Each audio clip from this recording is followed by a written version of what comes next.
Hello बच्चों, कैसे हो आप लोग। उम्मीद है बेटा काफ़ी बेहतर हो गए।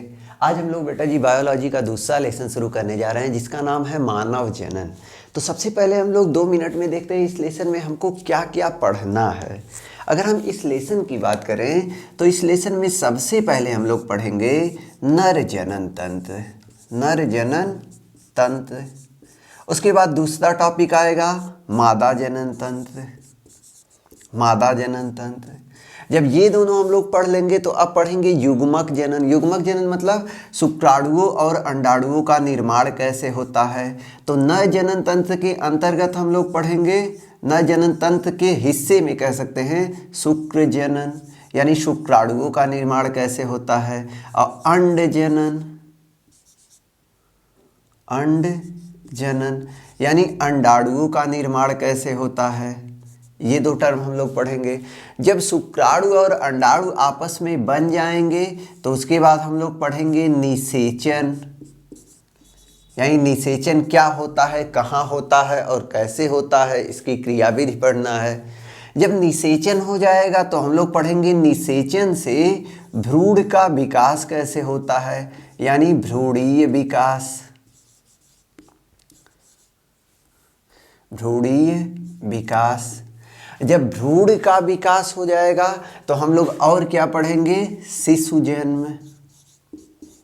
शिशु जन्म। शिशु जन्म होगा तो 2-4 इंपॉर्टेंट छोटे छोटे पॉइंट हैं, उसके बाद ये लेसन खत्म हो जाएगा। तो यानी इस लेसन में हमको इतने टर्म पढ़ने हैं। तो चलिए हम लोग शुरू करते हैं नर जनन तंत्र से।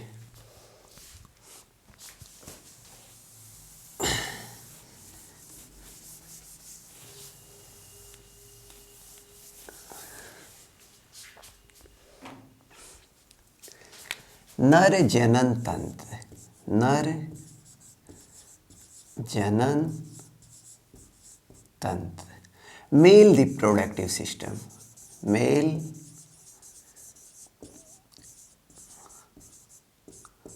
Reproductive system.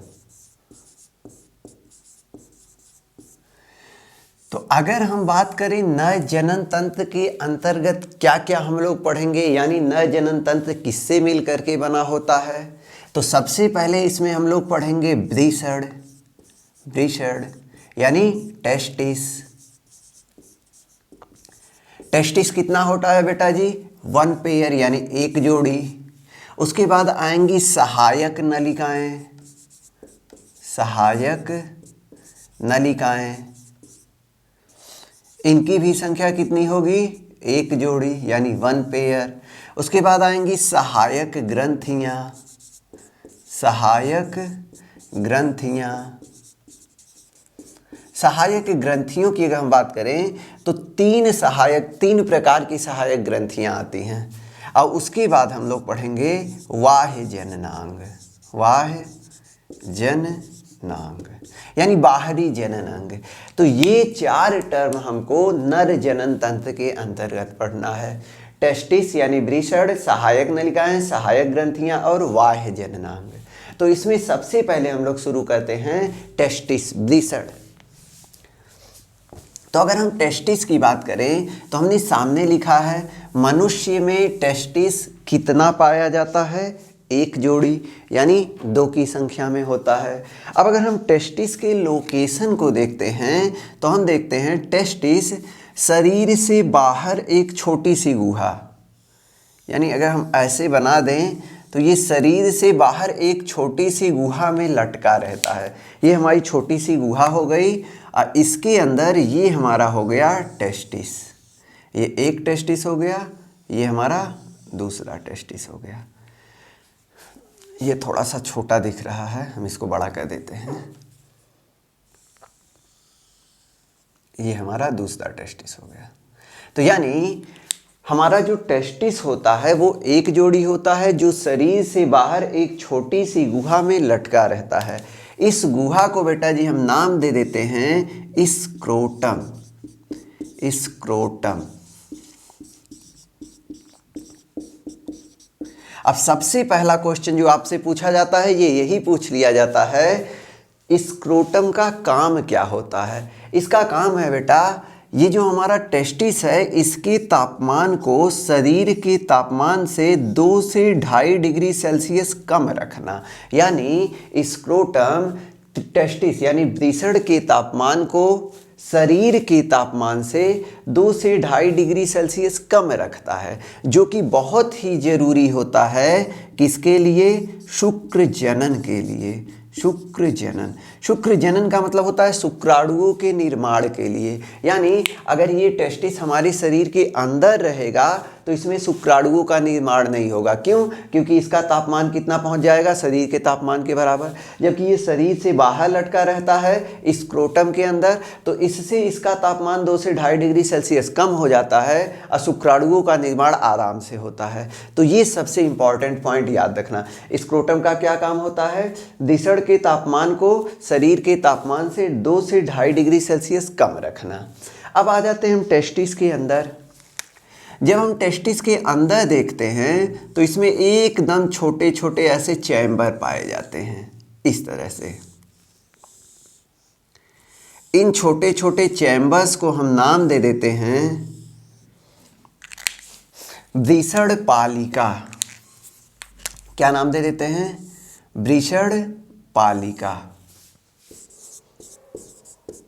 वृषण पालिका, टेस्टिकुलर लोब्यूल्स।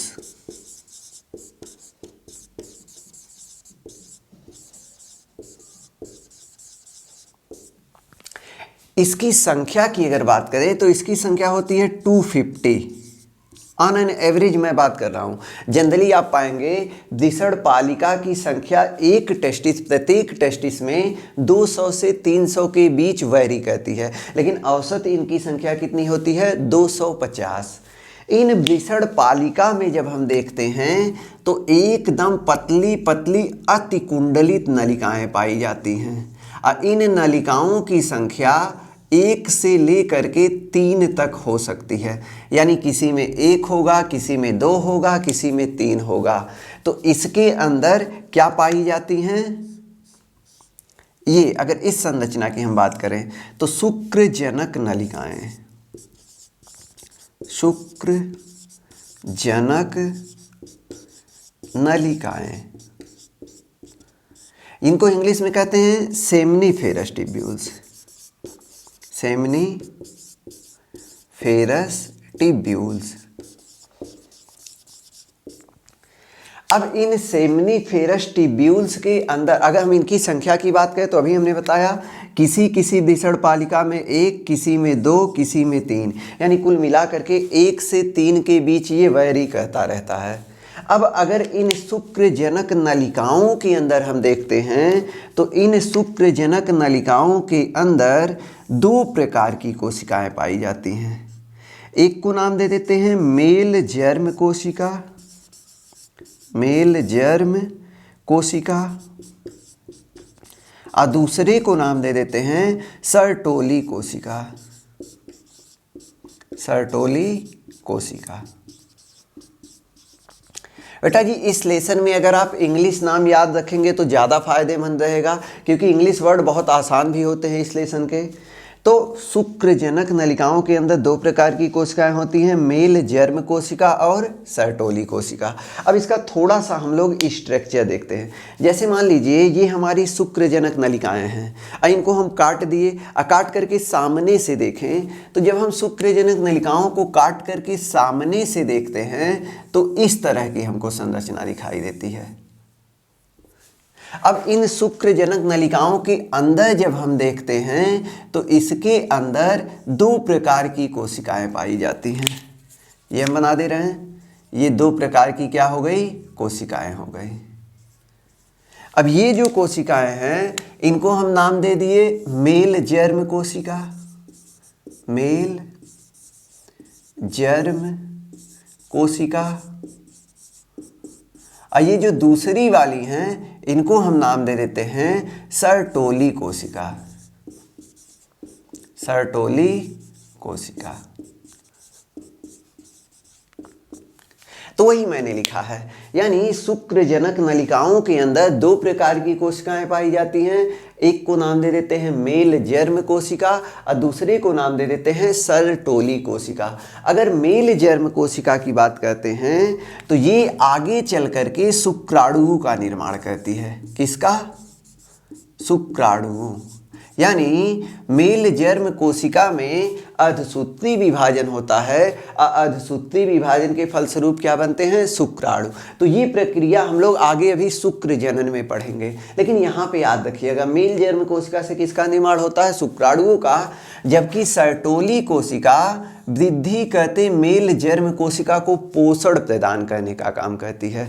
तो ये इतना टर्म याद रखना, यानी हमारी जो मेल जर्म कोशिका होती है ये आगे चल करके क्या काम करती है? शुक्राणुओं का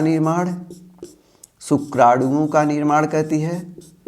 जबकि सर्टोली कोशिका क्या करती है? इन वृद्धि करते मेल जर्म कोशिका या शुक्राणुओं को पोषण प्रदान करती है। तो इतना टर्म आप यहाँ टेस्टिस यानी शुक्रजनक नलिकाओं के अंदर याद रखेंगे। अब शुक्रजनक नलिकाओं के बाहर हम लोग चलते हैं। अब अगर देखें ये शुक्रजनक नलिकाओं का ये जो बाहरी स्थान है, ये वाला, ये पूरा स्पेस जो हम बात कर रहे हैं, इस स्थान को कहते हैं अंतराली अवकाश। अंतराली अवकाश। अंतराली अवकाश का मतलब होता है इंटरस्टिशियल सेल या इंटरस्टिशियल स्पेस। और इस अंतराली अवकाश में कुछ कोशिकाएं भी पाई जाती हैं, तो उन कोशिकाओं को हम नाम दे देते हैं अंतराली कोशिका। अंतराली कोशिका, या इसी का दूसरा नाम है लीडिंग कोशिका। ये नाम जरूर याद रखिएगा। इसका दूसरा नाम क्या है? लीडिंग कोशिका। और ये जो लीडिंग कोशिकाएं होती हैं, यानी ये जो हमारी लीडिंग कोशिकाएं हैं, इनसे एक हार्मोन्स का स्रावण होता है जिसका नाम है एंड्रोजन। Androgen hormones. ये नाम बेटा जी बहुत इंपॉर्टेंट है। ये क्वेश्चन भी बहुत बार पूछा गया है कि एंड्रोजन हार्मोन्स जो होता है ये किससे स्रावित होता है? तो टेस्टिस के अंदर तो स्रावित होता है, लेकिन किस कोशिका से स्रावित होता है? लीडिंग कोशिका से। तो ये नाम एक याद रखिएगा। तो हमने क्या कहा? जो हमारी शुक्रजनक नलिकाएं हैं इनके बाहर जो खाली स्थान होता है इसे अंतराली अवकाश कहते हैं। अंतराली अवकाश में जो कोशिकाएं पाई जाती हैं अंतराली कोशिकाएं पाई जाती हैं। अंतराली कोशिकाओं का दूसरा नाम है लीडिंग कोशिका। और ये लीडिंग कोशिकाएं एंड्रोजन नामक हार्मोन्स का संश्लेषण और स्रावण करती हैं। तो ये इतना नाम जरूर याद रखिएगा। अब अगर एंड्रोजन की हम बात करते हैं तो इसे बेटा जी हम लोग नर हार्मोन्स के नाम से जानते हैं। नर हार्मोन्स। अभी आएगा एस्ट्रोजन। एस्ट्रोजन को हम लोग मादा हार्मोन्स कहते हैं। अब इसको नर हार्मोन्स क्यों कहते हैं? जैसे जैसे लड़के का विकास होता है, यानी जब वो बचपन अवस्था से बड़ा होने लगता है, 12-13 साल की उम्र में पहुंचने लगता है, तो आप देखेंगे उसका आवाज़ भारी होने लगता है, दाढ़ी मूंछें धीरे धीरे आने लगती हैं, शरीर पर बाल विकसित होने लगते हैं, मसल्स में बहुत ज़्यादा वृद्धि होने लगता है। वो सब इसी हार्मोन्स के कारण होता है। तो नर में ये जो द्वितीयक लैंगिक लक्षण विकसित हो रहे हैं ये सारे के सारे इसी हार्मोन्स की वजह से होते हैं। इसीलिए इस हार्मोन्स को किस नाम से जानते हैं? नर हार्मोन्स के नाम से जानते हैं। तो इतनी चीज़ें आपको टेस्टिस में याद रखना है। फिर से एक बार पूरा बता रहे हैं। मनुष्य में एक जोड़ी टेस्टिस पाया जाता है जो शरीर के बाहर एक छोटी सी थैलीनुमा संरचना में लटका रहता है जिसका नाम है स्क्रोटम। स्क्रोटम का काम होता है वृषण के तापमान को शरीर के तापमान से 2 से 2.5 डिग्री सेल्सियस कम रखना, जो आवश्यक होता है शुक्राणुओं के निर्माण के लिए, यानी शुक्र जनन के लिए। वृषण के अंदर देखते हैं तो इसमें छोटे छोटे लोब पाए जाते हैं जिसे वृषण पालिका कहते हैं। इनकी संख्या होती है औसत 250। वृषण पालिका में एकदम पतली पतली नलिकाएं पाई जाती हैं, अति कुंडलित नलिकाएं, जिनको नाम दे देते हैं शुक्रजनक नलिकाएं। शुक्रजनक नलिकाओं के अंदर 2 प्रकार की कोशिकाएं होती हैं, मेल जर्म कोशिका, सर्टोली कोशिका। मेल जर्म कोशिका अर्धसूत्री विभाजन के फलस्वरूप शुक्राणुओं का निर्माण करती है, जबकि सर्टोली कोशिका वृद्धि करते मेल जर्म कोशिका को पोषण प्रदान करती है। अगर हम शुक्रजनक नलिकाओं के बाहरी स्थान को देखें तो कहते हैं अंतरालीय अवकाश। अंतरालीय अवकाश में कोशिकाओं को कहते हैं अंतराली कोशिका। अंतराली कोशिका के ही दूसरा नाम है लीडिंग कोशिका।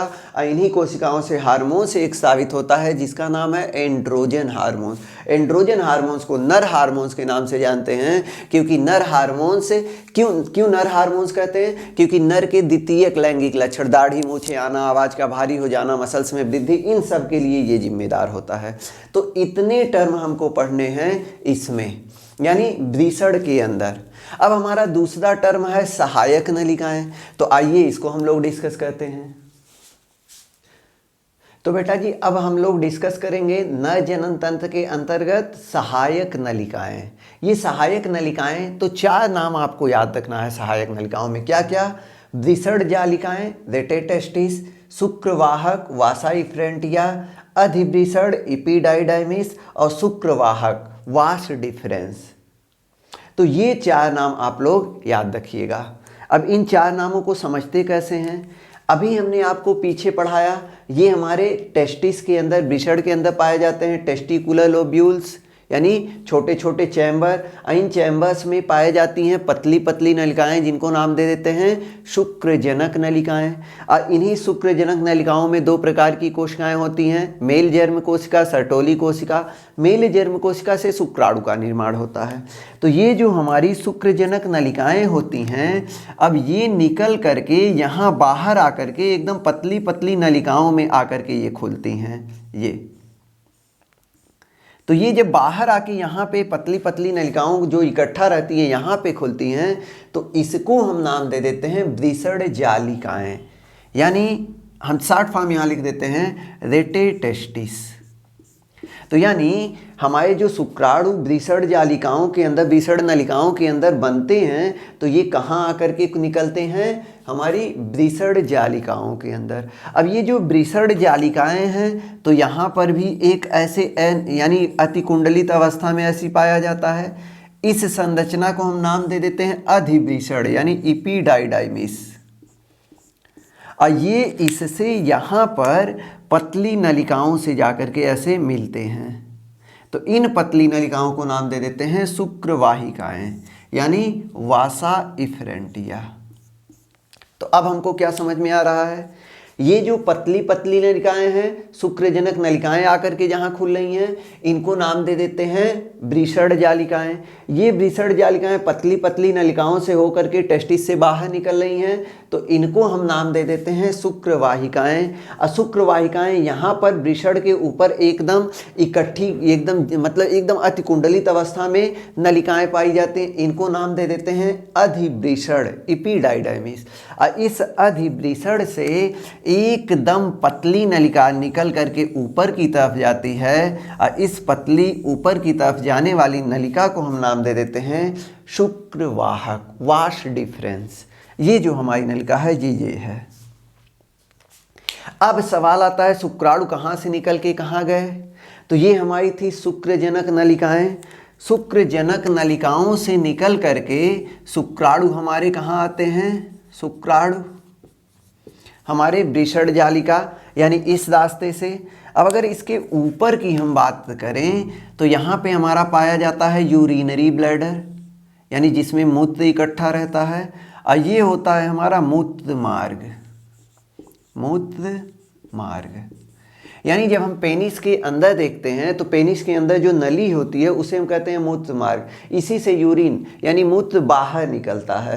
तो यहाँ पे अगर हम बात करें, तो यहाँ पे हमारी ये जो शुक्रवाहक है, ये आगे चल कर के इसी में आकर के खुल जाता है, इसी नली में, यहाँ पे। और इसी रास्ते से ये बाहर आता है। तो ये आगे चल कर के किस में खुलेगा? मूत्र मार्ग में। मूत्र मार्ग से ये बाहर आ जाएगा। तो यानी जो हमारी शुक्रजनक नलिकाओं में शुक्राणु बन रहे हैं, ये शुक्राणु सबसे पहले आएंगे वृषण जालिका में। वृषण जालिका से आएंगे शुक्रवाहिका, यानी शुक्रवाहिकाएं। शुक्रवाहिकाओं से आएंगे अधिवृषण, और अधिवृषण से आएंगे शुक्रवाहक। और शुक्रवाहक से मूत्र मार्ग से होते हुए ये बाहर आ जाते हैं। तो इतना नाम आप याद रखिएगा, खास करके ये 3 नाम आप ये 4 नाम याद रखिएगा। वृषण जालिकाएं, शुक्रवाहिकाएं, अधिवृषण और शुक्रवाहक। इसमें नहीं कन्फ्यूजन है। अब चलते हैं हम लोग बेटा जी सहायक ग्रंथियों पर। ये तो हो गए, इसका फोटो ले लीजिएगा आप लोग। हालांकि ये शुक्रजनक नलिकाएं या कह सकते हैं सहायक नलिकाएं कभी पूछा नहीं गया है। अब पूछा गया है तो इसका सीक्वेंस ही पूछा गया है, यानी शुक्राणु किस रास्ते होते हुए बाहर आते हैं, तो सीक्वेंस आपको याद रखना है। सहायक ग्रंथियां,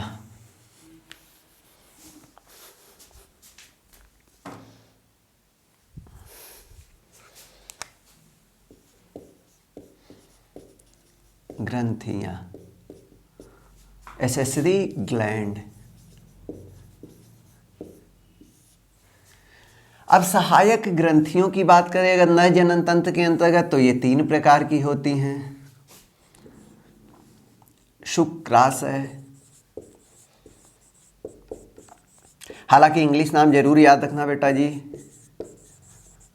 seminal vesicle, bulbo urethral, bulbo urethral ग्रंथि,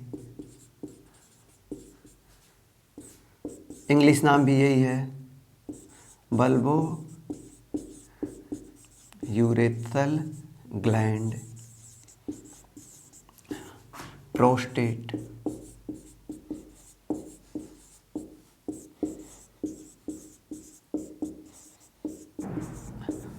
ये नोट कर लीजिएगा आप लोग। अगर नर जनन तंत्र के अंतर्गत सहायक नलिकाओं, सहायक ग्रंथियों की हम बात करते हैं तो सहायक ग्रंथियों में 3 प्रकार की ग्रंथियां आती हैं। शुक्राशय यानी सेमिनल वेसाइकिल, इंग्लिश नाम याद रखिएगा सेमिनल वेसाइकिल, बल्बो यूरेथ्रल ग्रंथि और प्रोस्टेट। अगर इनके हम संख्या की बात करें तो हमारी जो शुक्राशय होती है ये 1 पेयर यानी 1 जोड़ी होती है। हमारी जो बल्बो यूरेथ्रल ग्रंथि होती है ये भी 1 जोड़ी होती है। हमारा जो प्रोस्टेट होता है इसकी संख्या 1 होती है। नहीं शायद प्रोस्टेट, हाँ ठीक है, तो ये हमको याद रखना है। अब ये जो हमारी ग्रंथियां होती हैं इनसे जो भी तरल पदार्थ का श्रावण होता है उसको हम नाम दे देते हैं seminal plasma. Seminal plasma actual मायने में अगर हम कहें तो इन तीनों ग्रंथियों से जो तरल निकलता है उसमें सबसे ज़्यादा हिस्सा होता है सेमिनल वेसाइकिल का, तो इसीलिए इस तरल को हम नाम क्या दे देते हैं सेमिनल प्लाज्मा।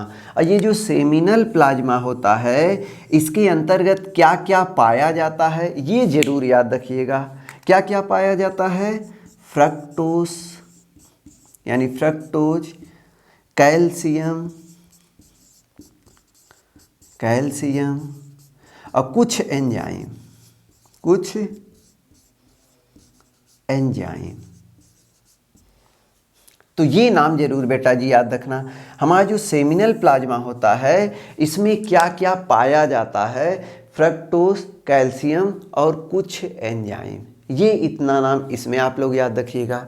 अब अगर हम बात करें इसका काम क्या होता है तो काम 3-4 काम याद रखना। जैसे शुक्राणुओं को पोषण प्रदान करना, पहला काम।